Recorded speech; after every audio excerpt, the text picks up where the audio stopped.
સુરતના કાપોદ્રા વિસ્તારમાં આવેલી રચના ચાર રસ્તા ઉપર કોળી યુવા એકતા સંગઠન દ્વારા ધરતીબેન ગોહિલ અને આરતીબેન કોલચાને શ્રદ્ધાંજલિ આપવામાં આવી હતી।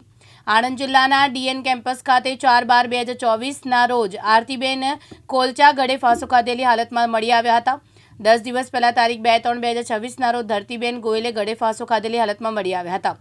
તેમાં કોળી યુવા એકતા સંગઠનના ગુજરાતના અધ્યક્ષ ચિરાગભાઈ ઝાલા દ્વારા આક્ષેપ કરવામાં આવ્યા છે કે આ બંને દીકરીઓએ આત્મહત્યા નથી કરી, એ હત્યા છે। તે નિમિત્તે શ્રદ્ધાંજલિ સભાનું આયોજન કરવામાં આવ્યું હતું।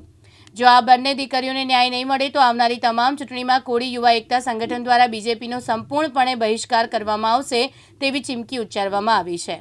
આજ રોજ યુવા કોળી એકતા સંગઠનની સમગ્ર ટીમ સાથે તમે જે આ ફોટામાં જોવ છો, ધરતીબેન ગોહિલ ગઈ 2 તારીખે તેમનું સુસાઇડ બતાવવામાં આવ્યું છે। તમે જે ફોટો તમે જોવો છો એમાં આ કોળી સમાજની બીજી દીકરી છે। તેની પહેલાં આરતીબેન નામની એક દીકરી 2024 12મા મહિનાની 4મી તારીખે આ જ ઘટના સેમ ટુ સેમ તેને પણ સુસાઇડ તરીકે બતાવવામાં આવી। ડીએન કેમ્પસ જે કોલેજ છે, મોટી સંસ્થા જ્યાં 34,000થી પણ વધારે સ્ટુડન્ટો અભ્યાસ કરે છે, તેની કન્યા શાળામાં જે બનાવ બન્યો છે ધૂળેટીના હોળીના દિવસે, બરાબર તમારી નજર સમક્ષ છે। ફોટો જોતા એવું લાગતું નથી કે આ દીકરીએ ખરેખર સુસાઇડ કર્યું છે। બંને ઘટના સેમ ટુ સેમ। હવે પોલીસ પ્રશાસન શા માટે શંકાના દાયરામાં આવે છે, ડીએન કેમ્પસવાળા શા માટે શંકાના દાયરામાં આવે છે તે તમને કહું।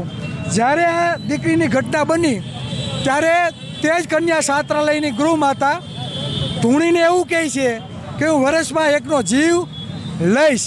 પોલીસ પ્રશાસનની કેવી બે દરકારી તમે જુઓ તો ખરા।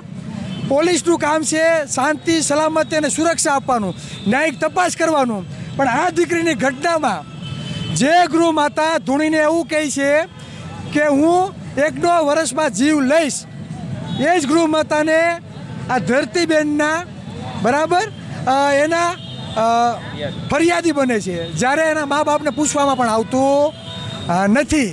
ત્યારબાદ આજે 10 દિવસ થઈ ગયા, પણ 10 દિવસની અંદર હજી સુધી પોલીસ પ્રશાસન દ્વારા યોગ્ય કાર્યવાહી કરવામાં આવી નથી। ખરેખર દીકરીના મા બાપનું સ્ટેટમેન્ટ લેવું જોઈએ, એને ફરિયાદી બનાવવા જોઈએ, પણ નહીં। 5-6 દિવસ પછી તો સીસીટીવી ફૂટેજ બતાવવામાં આવે છે, તે પણ અંદરના સીસીટીવી ફૂટેજ તો બતાવવામાં નથી આવતા।